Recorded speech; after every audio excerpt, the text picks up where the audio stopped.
Welcome to BOJTV's trending news for top stories in local, regional and international news, along with sports and local weather forecast. I'm Carla. Coming up in our local trending news, road fatalities up by 19%. Police Commissioner orders further probe into stunt driving on Dunrobin Avenue. St. Thomas fishermen say they were not lost at sea. Jamaica Constabulary force recruitment drive for the parish of Hanover today.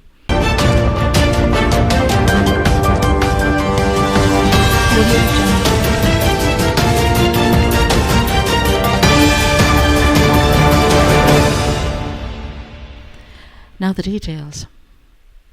As the debate continues over the slap on the wrist handed out to a motorist captured on tape performing dangerous stunts on Dunrobin Avenue in St. Andrew, the Road Safety Unit in the Ministry of Transport is reporting a 19% increase in road fatalities this year when compared to 2018. In its latest accident report, the Road Safety Unit says 278 persons have lost their lives in 253 fatal crashes on the road so far this year. Pedestrians account for 25% of the road users killed since the start of the year, while private motor vehicle drivers account for 15% of the road users killed. Motorcyclists account for 30% of the road users killed since the start of the year.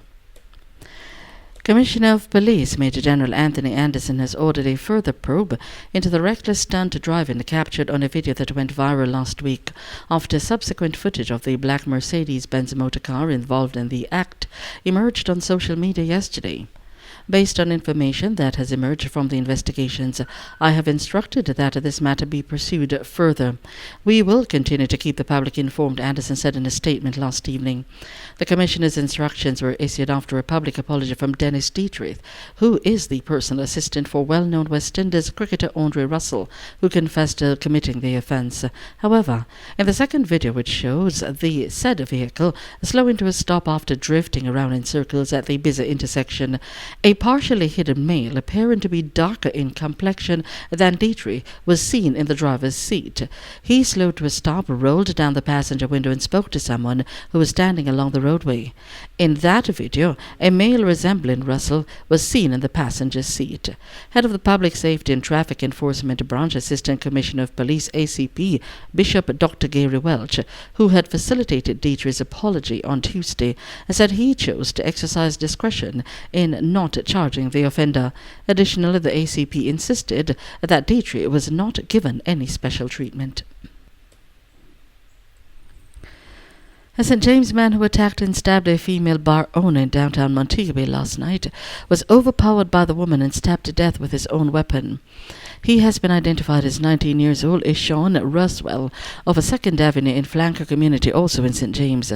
Reports by the police are that last week Ruswell went to the establishment at 11 Union Street and hit the bar owner's daughter with a bottle. Last evening he returned to the bar and another of the bar owner's daughter confronted him about hitting her sister. He got boisterous and kicked her to her neck, and an altercation developed between them. A 38-year-old bar operator intervened and defended her daughter when Roswell pulled a knife and stabbed her to her forehead. The wounded woman managed to overpower him and used the same knife to stab him to the regions of his chest. He ran from the bar and collapsed along the roadway where he died.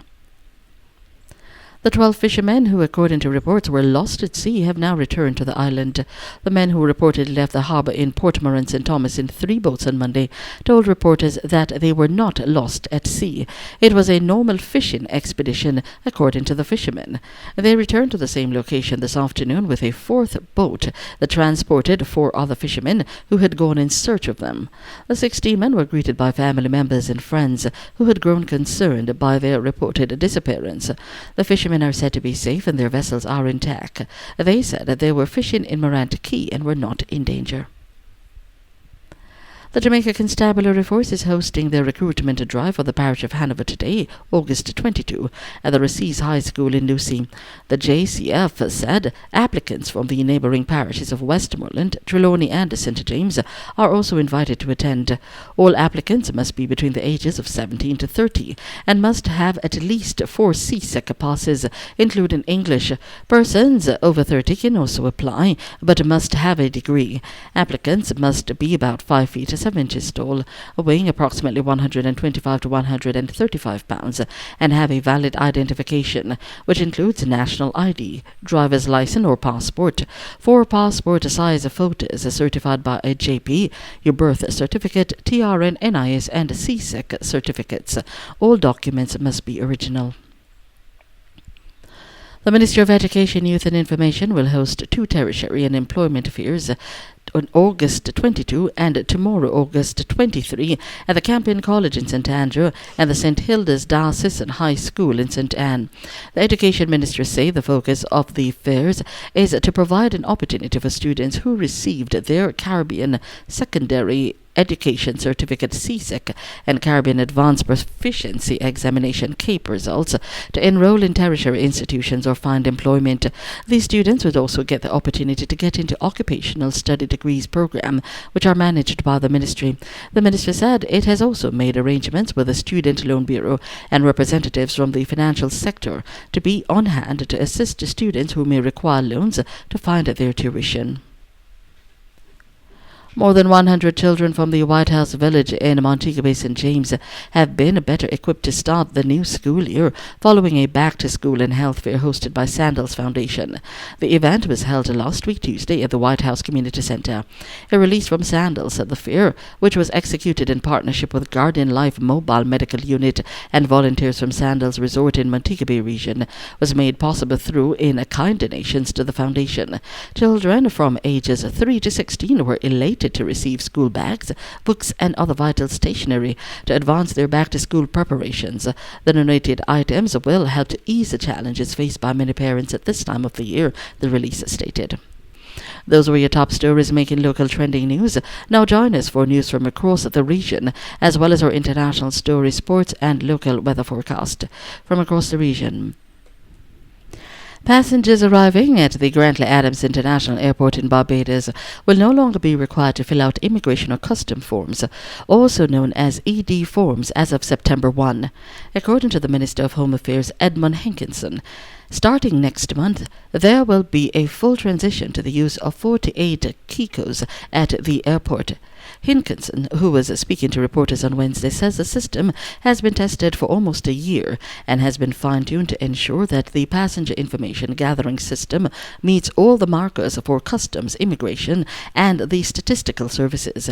He added that while speed of the process may be very varied based on the size of a traveling party as well as individuals' technical proficiencies, the digital systems have significantly cut down the length of time it takes for passengers to get through the airport.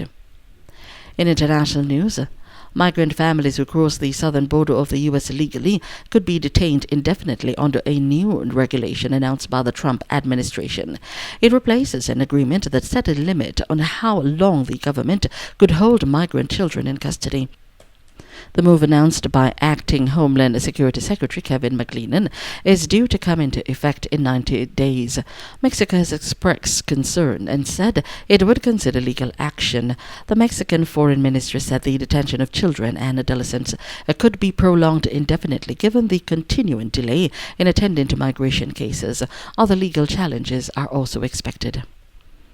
Over in our sporting report, gold medal sprint contender Christian Coleman's Olympic prospects might be in jeopardy after 3 missed drug tests. 2 people familiar with the case told the Associated Press.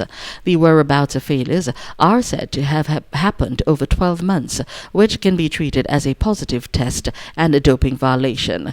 The people spoke in condition of anonymity today because cases are considered confidential.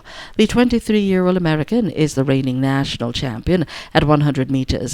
In 2017, he finished second to Justin Gatlin at the World Championships and 1 spot ahead of Usain Bolt.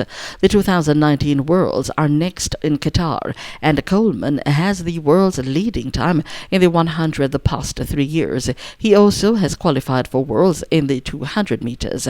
Athletes are required to provide authorities with their whereabouts so they can be tested for drugs without a notice. Failing to provide the information or not being present when a test shows up is considered a violation. 3 missed tests trigger the equivalent of a doping violation. Most who get hit for a first doping violation receive 2-year bans, but exceptions are often made for different circumstances.